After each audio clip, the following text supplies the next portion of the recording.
أعوذ بالله من الشيطان الرجيم. بسم الله الرحمن الرحيم. إن المنافقين يخادعون الله وهو خادعهم وإذا قاموا إلى الصلاة قاموا كسالى يراءون الناس ولا يذكرون الله إلا قليلا مذبذبين بين ذلك لا إله هؤلاء ولا إله هؤلاء ومن يضلل الله فلن تجد له سبيلا. يا أيها الذين آمنوا لا تتخذوا الكافرين أولياء من دون المؤمنين أتريدون أن تجعلوا لله عليكم سلطانا مبينا. إن المنافقين في الدرك الأسفل من النار ولن تجد لهم نصيرا إلا الذين تابوا وأصلحوا واعتصموا بالله وأخلصوا دينهم لله فأولئك مع المؤمنين وسوف يؤتي الله المجرمين أجرا عظيما. ما يفعل الله بعذابكم إن شكرتم وآمنتم وكان الله شاكرا عليما. لا يحب الله الجهر بالسوء من القول إلا من ظلم وكان الله سميعا عليما. إن تبدوا خيرا أو تخفوه أو تعفوا عن سوء فإن الله كان عفوا قديرا.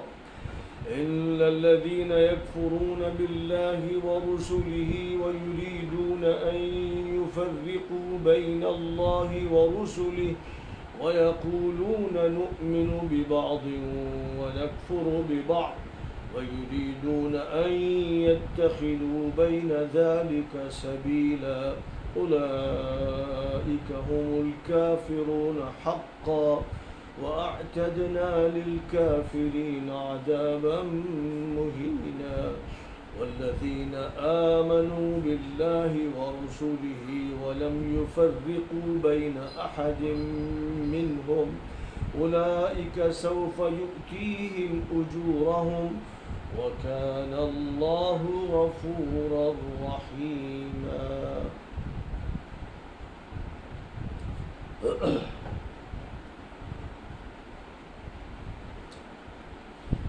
یہ منافق اللہ میاں سے دھوکہ دھڑی کرتے ہیں، حالانکہ اس نے تو خود ان کو دھوکے میں ڈال رکھا ہے کہ ان کی رسی ان کی بدماشیوں کے باوجود دراز کر رکھی ہے اور آئندہ ان کی پکڑ ہونے والی ہے۔ یہ نماز کے لیے جاتے ہیں تو بڑی بے دلی سے جاتے ہیں، لوگوں کو دکھانا مقصود ہوتا ہے اور اللہ کا تو برائے نام ذکر کرتے ہیں۔ یہ ڈاواں ڈول ہے، تھالی کے بیگن، نہ ان لوگوں کی طرف نہ ان لوگوں کی طرف، جس کو اللہ ہی بھٹکا چھوڑ دے اس کے لیے تمہیں کوئی راستہ نہیں مل سکتا۔ اے ایمان والوں کو چھوڑ کر کافروں کو اپنا دوست اور سرپرست نہ بناؤ۔ کیا تم چاہتے ہو کہ اللہ تمہارے خلاف کھلی حجت قائم کر دے اور پھر تمہارے بچنے کا کوئی موقع نہ رہے؟ حقیقت یہ ہے کہ منافق جہنم کے سب سے نچلے درجے میں ہوں گے اور ہرگز تمہیں ان کا کوشش کر لیں گے اور اللہ کی رسی مضبوطی سے تھام لیں گے اور اللہ کے لیے خالص اپنی دینداری اور اطاعت شعاری وقف کر دیں گے۔ وہ ایمان والوں کے ساتھ شمار ہوں گے اور اللہ ایمان والوں کو عظیم الشان اجر سے نوازے گا۔ اللہ کو کیا پڑی ہے کہ وہ تمہیں سزا دے اگر تم شکر گزار اور ایماندار بنو۔ اللہ تو قدردان ہے اور سب کچھ جانتا ہے۔ اللہ بری باتوں کا اعلان یا کھلا کسی برائی کو پسند نہیں کرتا مگر مظلوم کو ظالم کے خلاف آواز اٹھانے کا حق حاصل ہے، اور اللہ خوب سننے والا اور جاننے والا ہے۔ تم بھلائی کا اظہار کرو یا اخفا، یا کسی برائی کو معاف کر دو، بہرحال اللہ معاف کرنے والا اور قدرت رکھنے والا ہے۔ بندوں کو بھی چاہیے کہ قدرت کے باوجود عفو و درگزر سے کام لیں۔ جو لوگ اللہ اور رسول کے منکر ہیں اور اللہ اور اس کے رسولوں کے درمیان تفریق کرنا چاہتے ہیں اور کہتے ہیں کہ ہم بعض باتوں کو مانتے اور بعض باتوں کو نہیں مانتے،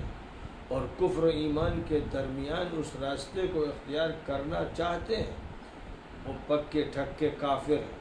اور ان کافروں کے لیے ہم نے رسوا کن عذاب تیار کر رکھا۔ یہ من مانا ایمان لانا چاہتے ہیں، عیسیٰ مسیح کا انکار اور محمد عربی کا انکار کر کے یہ یہودی کھلواڑ کرنا چاہتے ہیں، اور جو لوگ اللہ پر اس کے رسولوں پر ایمان رکھتے ہیں اور وہ رسولوں میں کوئی فرق نہیں کرتے، سب پر ایمان لاتے ہیں، ان کو اللہ ان کے اجر و ثواب سے نوازے گا، اور اللہ بہت مغفرت فرمانے والا اور رحم فرمانے والا ہے۔ سورۃ النساء کی آیت نمبر 142 سے آیت نمبر 152 تک پڑھی گئی، اور آیات کریمہ کا ترجمہ پیش کیا گیا۔ ان آیات میں منافقوں کا ذکر ہے اور یہودیوں کی صورتحال کا بھی تذکرہ فرمایا گیا ہے، اور آگے مزید یہودیوں کے بارے میں بیانات آ رہے ہیں، اور بعض چیزوں میں عیسائی بھی ان کے ساتھ شریک ہیں۔ تو ایک گمراہی وہ ہے جس کا تعلق اہل کتاب سے ہے، بعض وہ گمراہیاں ہیں جن کا تعلق مشرکین سے ہے، بعض وہ گمراہیاں ہیں جن کا تعلق منافقین سے ہے۔ اور یہ بات یاد رکھنی چاہیے کہ منافقین مسلمانوں کے اندر کا طبقہ ہے۔ منافق انہی کو کہتے ہیں جو دل میں کچھ بھی رکھتے ہوں لیکن ظاہر میں وہ مسلمانوں کے ساتھ ہوں، مسلمانوں کے معاشرے میں ہوں، مسلمانوں کے ساتھ ملے جلے ہوں، مسلمانوں کے درمیان ان کی شادیاں ہو رہی ہوں، مسلمانوں کے اجتماعات میں ان کی شرکت ہو رہی ہوں۔ لہذا ہمارے ہاں جب بات کی جاتی ہے ان کی جو حضور صلی اللہ علیہ وسلم کی خدمت میں حاضر ہوتے تھے، جن کو حضور پاک علیہ السلام کا دیدار نصیب ہوتا تھا،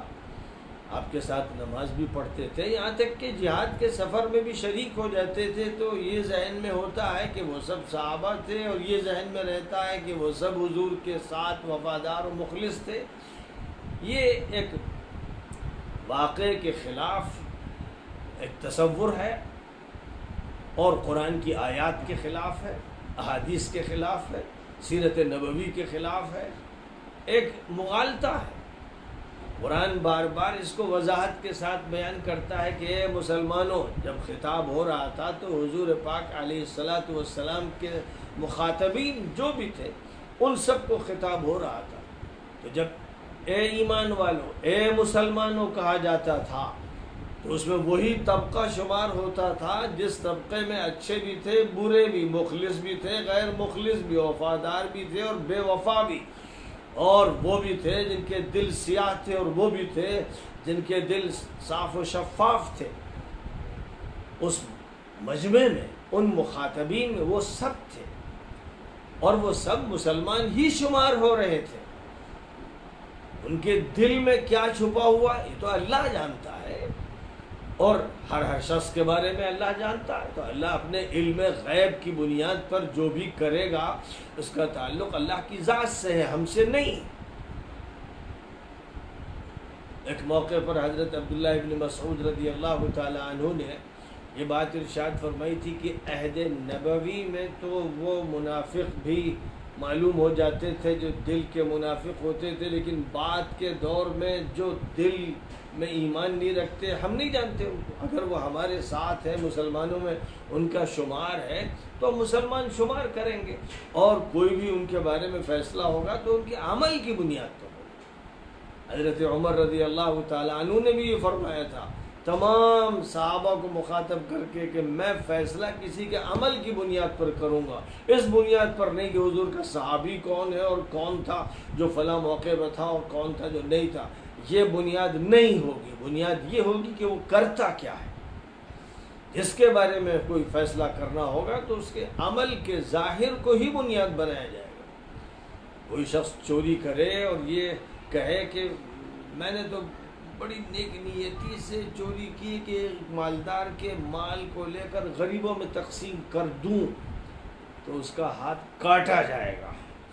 اس کی چوری اگر عدالت میں ثابت ہو جائے گی تو اس کی یہ دلیلیں اور تعویلیں کام نہیں آئیں۔ اسی طرح تعویلوں کا راستہ کھلا ہوا ہے، ہر چیز کی تعویل ہو سکتی ہے۔ بدکاریوں کی تعویلات ہوتی ہیں کہ انسان کے اندر نفسیاتی گرہ نہ پیدا ہو، اس کو اس کی آزادی دی جائے، اس کو جنسی چھوٹ دی جائے۔ اگر اس پر پابندی لگائی جائے گی تو انسان کے اندر گھٹن پیدا ہوگی، لہذا نفسیاتی اور طبی تعویلات کر کے بدکاریوں کو بھی ثابت کیا جاتا ہے۔ تو ظاہر ہے کہ جو شیطانی ٹولہ ہے اس کے پاس تو یہ ساری تعویلات ہیں، یہ سارے گورکھ دندے ہیں، یہ سارے ہیلے ہیں، یہ سارے بہانے ہیں۔ لیکن ہمارے سامنے ہمارا دستور قرآنی ہے، قرآن پاک ہمیں کیا بتاتا ہے، صاف صاف بے لاگ دو ٹوک بات ذکر کرتا ہے، ہمیں اس کو لینا ہے، اور پھر نبی صلی اللہ علیہ وسلم سے صحیح طریقے پر جو بات ثابت ہو،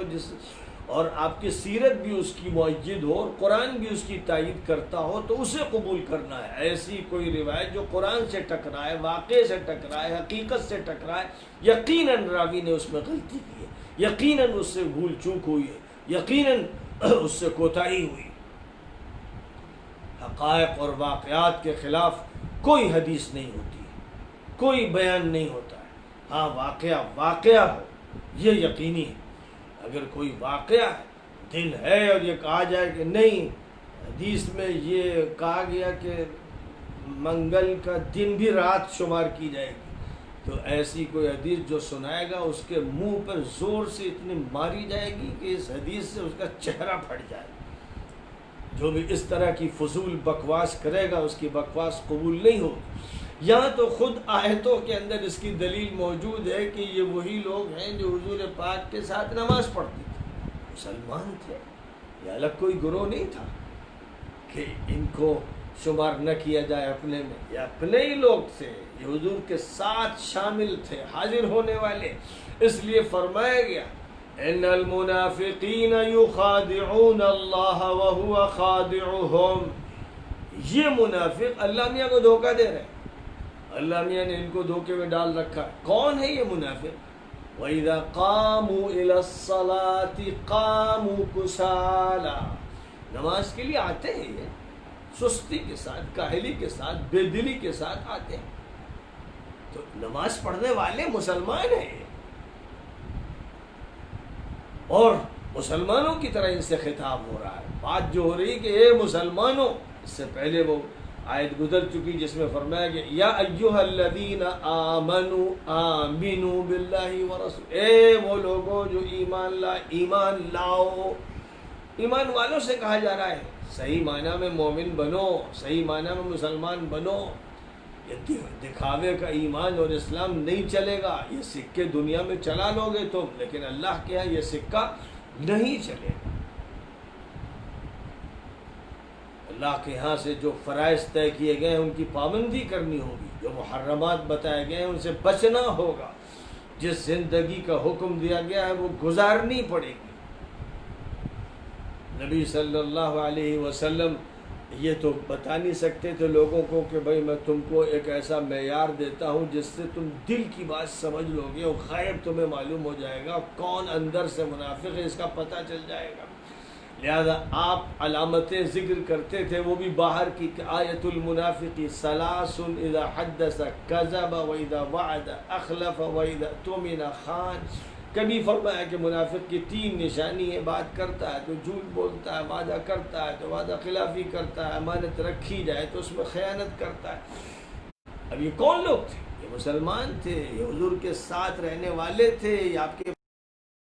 انہی کے بارے میں یہ حالات بیان کیے جا رہے ہیں کہ پہچانو ان کو اس طرح۔ کس کا معاملہ کس طرح کا ہے، کون غلط بیانی کر رہا ہے، کون جھوٹ بول رہا ہے، اس کے ذریعے سے اس کے نفاق کا پتہ لگاؤ۔ یہاں وَإِذَا قَامُوا إِلَى الصَّلَاةِ قَامُوا كُسَالَىٰ پر تفہیم القرآن نے مولانا مودودی نے بڑی اچھی بات لکھی ہے، اس کو ذہن میں رکھنا چاہیے اور لوگوں کو اپنے اسلام کا جائزہ اس طرح کی باتوں سے لینا چاہیے۔ انہوں نے لکھا کہ نبی صلی اللہ علیہ وسلم کے زمانے میں کوئی شخص مسلمانوں کی جماعت میں شمار ہی نہ ہو سکتا تھا جب تک کہ وہ نماز کا پابند نہ۔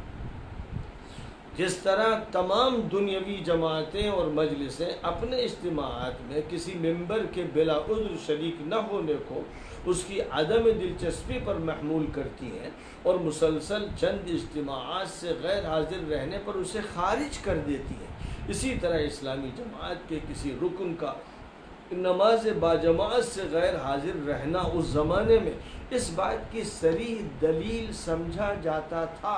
کہ وہ شخص اسلام سے کوئی دلچسپی نہیں رکھتا، اور اگر وہ مسلسل چند مرتبہ جماعت سے غیر حاضر رہتا تو یہ سمجھ لیا جاتا تھا کہ وہ مسلمان نہیں ہے۔ اس بنا پر سخت سے سخت منافقوں کو بھی اس زمانے میں 5 وقت مسجد میں حاضری دینی پڑتی تھی، چونکہ اس کے بغیر وہ مسلمانوں کی جماعت میں شمار کیے ہی نہ جا سکتے تھے۔ البتہ جو چیز ان کو سچے اہل ایمان سے ممیز کرتی تھی وہ یہ تھی کہ سچے مومن ذوق و شوق سے آتے تھے، وقت سے پہلے مسجدوں میں پہنچ جاتے تھے، نماز سے فارغ ہو کر بھی مسجدوں میں ٹھہرے رہتے تھے، اور ان کی ایک ایک حرکت سے ظاہر ہوتا تھا کہ نماز سے ان کو حقیقی دلچسپی ہے۔ بخلاف اس کے اذان کی آواز سنتے ہی منافق کی جان پر بن جاتی تھی، دل پر جبر کر کے اٹھتا تھا، اس کے آنے کا انداز صاف غمازی کرتا تھا کہ آ نہیں رہا ہے بلکہ اپنے آپ کو کھینچ کر لا رہا ہے، اور جماعت ختم ہوتے ہی اس طرح بھاگتا تھا گویا کسی قیدی کو رہائی ملی ہے، اور اس کی تمام حرکات و سکنات سے ظاہر ہوتا تھا کہ یہ شخص خدا کے ذکر سے کوئی رغبت نہیں رکھتا۔ نبی صلی اللہ علیہ وسلم نے نماز کو ایمان کی علامت بنایا ہے، اور یہ فرمایا کہ اگر تم دیکھو کہ کوئی شخص پابندی سے مسجد میں حاضر ہوتا ہے، اسے فکر نماز کی لگی رہتی ہے، تو اس کے ایمان کی گواہی دو۔ اور حضرت عبداللہ ابن مسعود رضی اللہ تعالیٰ عنہ کی حدیث میں یہ بھی ہے کہ انہوں نے فرمایا تھا کہ نبی کے زمانے میں جو شخص مسجد سے غائب رہتا تھا وہ تو جو گنڈے دار نماز پڑھتا تھا یا آتا تھا، جیسے ابھی فرمایا گیا، سستی کے ساتھ، بے دلی کے ساتھ، وہ منافق نمبر 2 ہوتا تھا۔ کھلا منافق وہ ہوتا تھا جو جماعت میں آئے نا، اس کے بارے میں تو بالکل سمجھ لیا جاتا تھا کہ یہ اپنا آدمی نہیں۔ تو بہرحال اس نماز کی بڑی بنیادی اہمیت سب سے پہلے فرض کی گئی ہے۔ حدیثوں میں فرمایا گیا سب سے پہلے اس کے بارے میں سوال ہوگا، کیونکہ اللہ کے ساتھ جو عبادت کا، عبدیت کا، عبودیت کا تعلق ہے، اس کا سب سے زیادہ نمایاں مظہر نماز ہے۔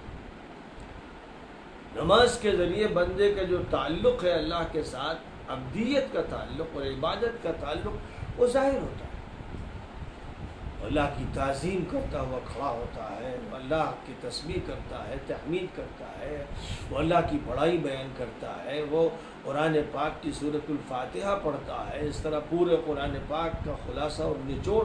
پیش کر دیتا ہے، پھر کسی سورے کی تلاوت کرتا ہے، پھر وہ رکوع میں جاتا ہے اور اللہ کی تسبیح کرتا ہے، پھر وہ قومہ اختیار کرتا ہے اور اللہ کی حمد و ثنا کرتے ہوئے اٹھتا ہے، پھر وہ سجدے میں جاتا ہے، اور گویا اب وہ عبودیت کی تصویر بن جاتا ہے، ایک مجسمہ بن جاتا ہے۔ اب وہ اپنی پیشانی اللہ کے سامنے رکھ دیتا ہے، اپنی ناک رگڑ دیتا ہے، اپنا چہرہ جھکا دیتا ہے، اس سے زیادہ تو اور کچھ ہو نہیں سکتا۔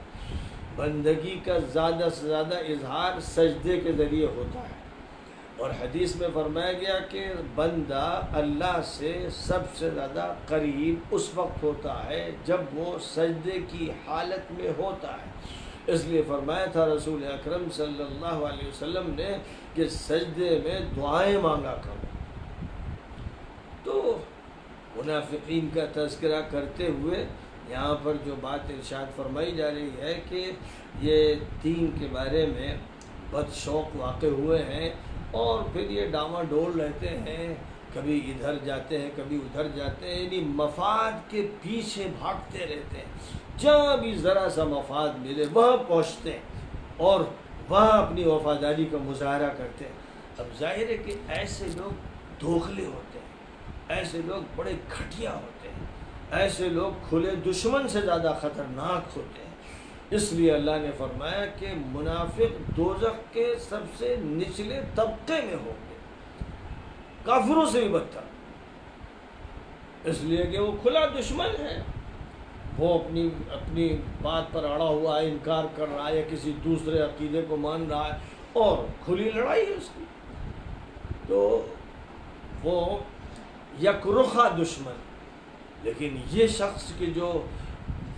اپنے مفاد کے لیے مسلمانوں کے ساتھ بھی ہے اور نبی کی خدمت میں بھی حاضر ہے،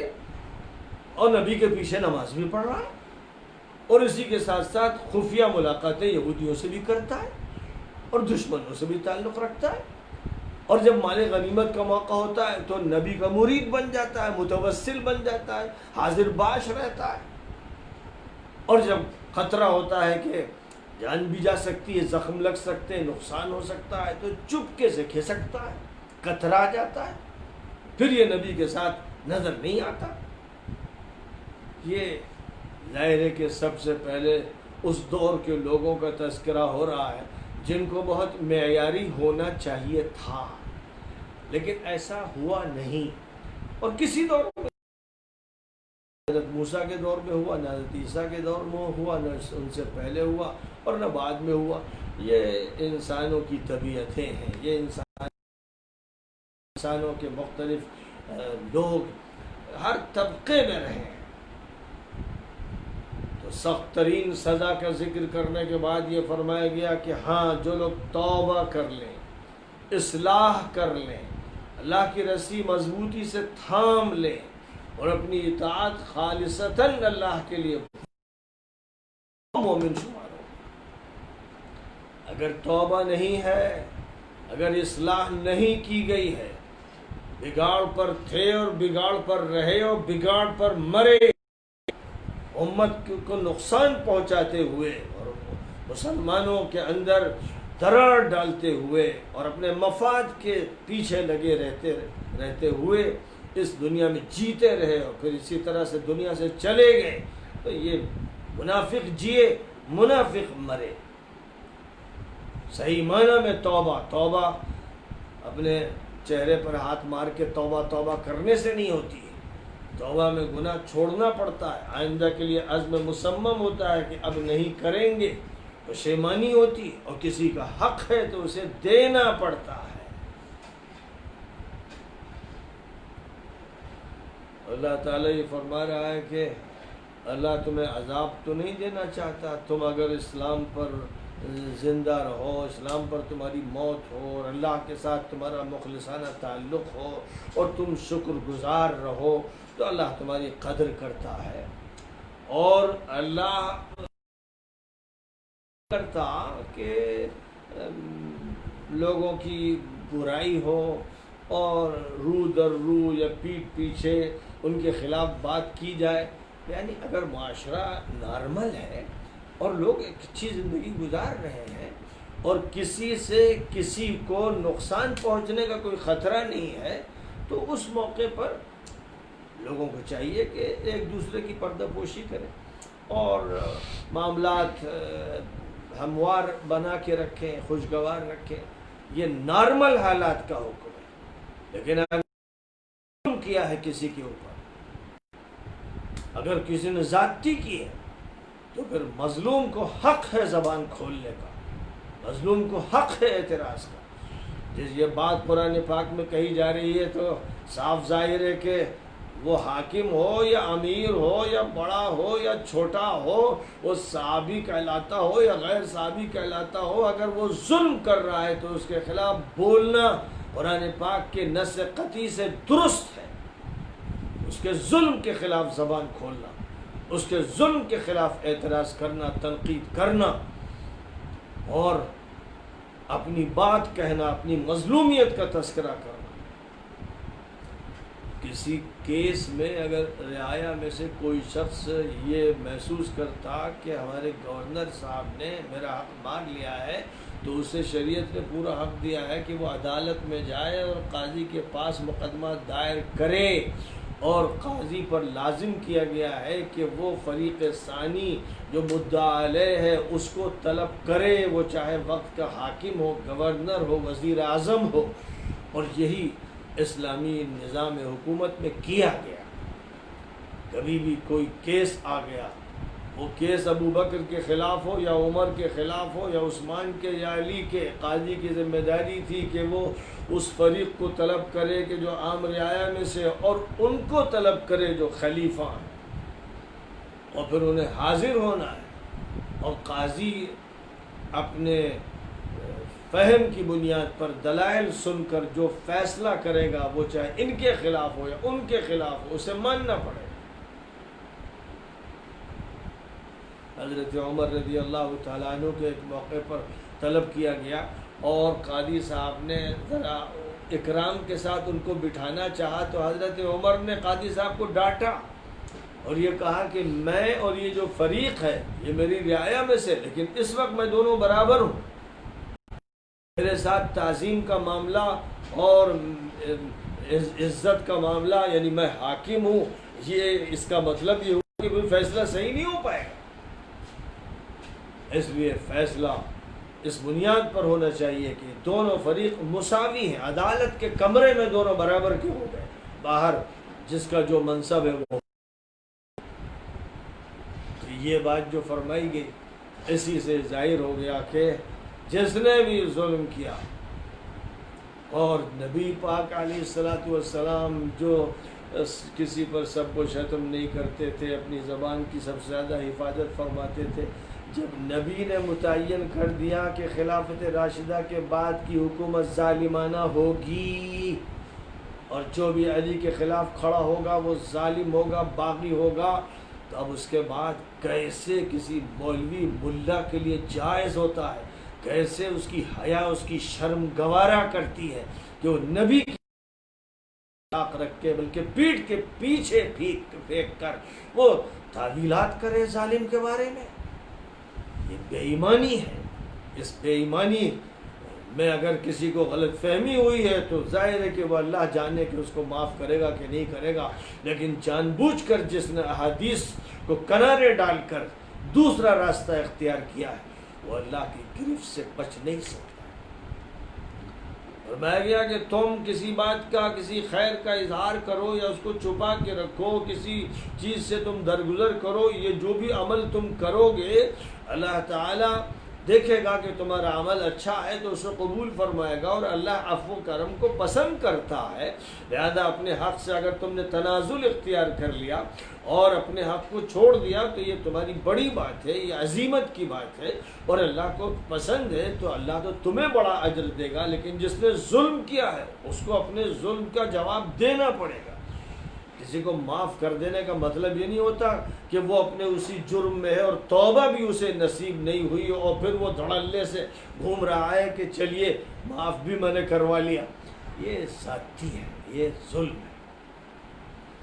تو اب یہ تو تذکرہ منافقوں کا تھا۔ اس کے بعد تذکرہ فرمایا گیا ان کا کہ جو اہل کتاب کہلاتے تھے، اللہ کی کتاب ان کے پاس تھی اور اللہ کے بعض نبیوں کو مانتے تھے، مثلا یہودی حضرت موسیٰ کو مانتے تھے، ان سے پہلے کے انبیاء کو مانتے تھے، لیکن حضرت موسیٰ کے بعد کے انبیاء کو ماننے کے لیے تیار نہیں تھے۔ وہ حضرت عیسیٰ کے منکر، حضرت یحییٰ کے منکر، حضرت محمد صلی اللہ علیہ وسلم کے منکر اور کتنے نبیوں کے منکر رہے، اور قرآن نے بیان کیا ہے کہ وہ تو نبیوں کے قاتل رہے، ان کے جرائم کی فہرست میں نبیوں کا قتل بھی ہے۔ ان سے زیادہ منحوس، بدقسمت اور مجرم دنیا میں نہیں گزرے ہوں گے۔ یہ وہ لوگ ہیں جو اللہ کے ساتھ انکار کرتے ہیں، کیونکہ اللہ پر ان کا ایمان معتبر نہیں جب اللہ کے رسولوں کو نہیں مان رہے، اور اللہ کی کتابوں کو نہیں مان رہے، اور رسول اور رسول میں تفریق کر رہے ہیں، اور کتاب میں تفریق کر رہے ہیں، اور دھڑلے سے کہہ رہے ہیں نؤمن ببعض ونکفر ببعض، ہم کچھ کو مانتے ہیں کچھ کو نہیں مانتے، جس کو چاہا مانا، جس کا چاہا انکار کر دیا۔ تو اب یہ ان کی چاہت کا بت ہے جس کی وہ پوجا کرتے ہیں، یہ ان کی خواہشات ہیں جن خواہشات کو لے کر وہ چلتے ہیں، اور دین کا لبادہ انہوں نے اپنی خواہشات پر اڑا رکھا ہے۔ فرمایا اولئک هم الکافرون حقا، صحیح معنی میں حقیقت میں یہ کافر ہے۔ لہذا یہودی مومن شمار نہیں ہوں گے، عیسائی مومن شمار نہیں ہوں گے، اس لیے کہ وہ کسی نبی کا انکار کر رہے ہیں، کسی کتاب کا انکار کر رہے ہیں۔ اللہ کی تمام کتابوں کو ماننا ہوگا کہ جو کتاب اللہ نے اتاری برحق اتاری، اور اس میں رد و بدل جن لوگوں نے کیا وہ مجرم اور محرف ہے، اور اللہ نے جس کو بحیثیت نبی کے مبعوث فرمایا وہ برحق نبی تھا، برحق رسول تھا، جس کو رسالت کے ساتھ اللہ نے مبعوث فرمایا۔ اب جس نے اس کو نہیں مانا، جس نے اس پر الزام لگایا، جس نے اس کی مخالفت کی، وہ نہایت ہی مجرم، بڑا مجرم اور خبیث انسان تھا۔ اس لیے اصولی طور پر یہ بات یاد رکھی جائے جو قرآن پاک میں مختلف مقامات پر ارشاد فرمائی گئی، اور سورۃ البقرہ کے اخیر میں باقاعدہ عہد لیا گیا تھا کہ اس پر ایمان لاؤ۔ یہاں پر وہ بات یوں فرمائی گئی کہ جو لوگ اللہ کو مانتے ہیں، اس کے رسولوں کو مانتے ہیں، اور رسول میں تفریق نہیں کرتے، تمام رسولوں کو مانتے ہیں، یہاں تک کہ آخری نبی حضرت محمد صلی اللہ علیہ وسلم کو مانتے ہیں، وہ نجات پائیں گے، اللہ ان کو اجر دے گا، وہ مومن شمار ہوں گے۔ اور اگر وہ کسی ایک نبی کو نہیں مان رہے، ایک کتاب کو نہیں مان رہے، بالخصوص آخری کتاب جو اللہ کی طرف سے آئی قرآن پاک، آخری نبی جو اللہ کی طرف سے مبعوث ہوئے محمد صلی اللہ علیہ وسلم، ان کو نہ ماننے والے ملعون و خبیث و مجرم و جہنمی ہیں، ان کے کافر ہونے میں کوئی شک و شبہ نہیں۔ لہذا یہ غلط فہمی نہیں ہونی چاہیے بعض آیتوں سے کہ جو لوگ اللہ پر ایمان رکھتے ہیں اور آخرت کو مانتے ہیں، وہ نبیوں کو نہیں بھی مانتے ہیں تب بھی وہ اللہ کے یہاں ہدایت یافتہ شمار ہوں گے۔ یہ بالکل غلط ہے۔ جن آیتوں میں اللہ پر ایمان اور آخرت پر ایمان کا تذکرہ فرمایا گیا، وہاں مختلف مذاہب کا اپنے اپنے دور کے اعتبار سے تذکرہ ہے، ایک تاریخی سیاق میں تذکرہ فرمایا گیا ہے، لہذا اپنے اپنے نبی پر ان کا ایمان اپنے دور میں، موسیٰ کے دور میں جو تھے وہ حضرت موسیٰ پر ایمان رکھتے تھے، اور عیسیٰ کے جو دور میں تھے وہ عیسیٰ پر ایمان رکھتے تھے اور حضرت موسیٰ کو بھی مانتے تھے۔ اب جو لوگ حضرت عیسیٰ کو مانتے ہیں وہ اگر حضرت موسیٰ کو نہیں مانتے تو کافر ہیں، لیکن جب حضرت عیسیٰ تھے ہی نہیں اور ان سے 1500 سال پہلے حضرت موسیٰ تھے، تو جنہوں نے اس دور میں حضرت موسیٰ کو مانا ان سے یہ مطالبہ نہیں کہ وہ عیسیٰ کو مانیں، کیونکہ عیسیٰ کا تو اس وقت وجود ہی نہیں تھا، کوئی تصور ہی نہیں تھا۔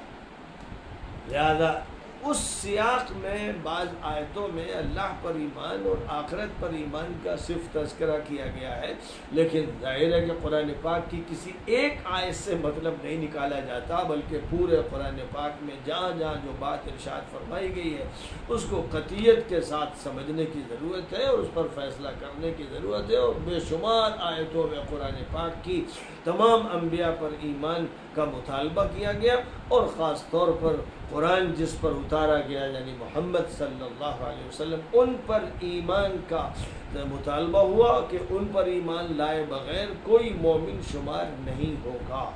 اور وہ نجات کا مستحق نہیں ہوگا۔ یہ بات یہاں پر بھی پوری وضاحت کے ساتھ فرما دی گئی کہ اللہ پر ایمان ہو اور اس کے رسولوں پر ایمان ہو، ظاہر ہے کہ اللہ پر ایمان اور رسول پر ایمان کا یہ تقاضا ہے ہی کہ اللہ کے فرشتوں پر ایمان ہو، اللہ کی کتابوں پر ایمان ہو، اللہ کے نظام کائناتی پر ایمان ہو، اللہ کی شریعت پر ایمان ہو، تقدیر پر ایمان ہو۔ جو ایمانیات سے متعلق چیزیں ہیں جن کا کہیں نہ کہیں تذکرہ فرما دیا گیا ہے، قرآن کی آیتوں میں ذکر فرما دیا گیا ہے، ان سب پر ایمان لانا ضروری ہے۔ بغیر ان پر ایمان لائے ہوئے کوئی شخص مومن شمار نہیں ہو سکتا اور نہ نجات حاصل کر سکتا ہے۔ وآخر دعوانا ان الحمد للہ رب العالمین۔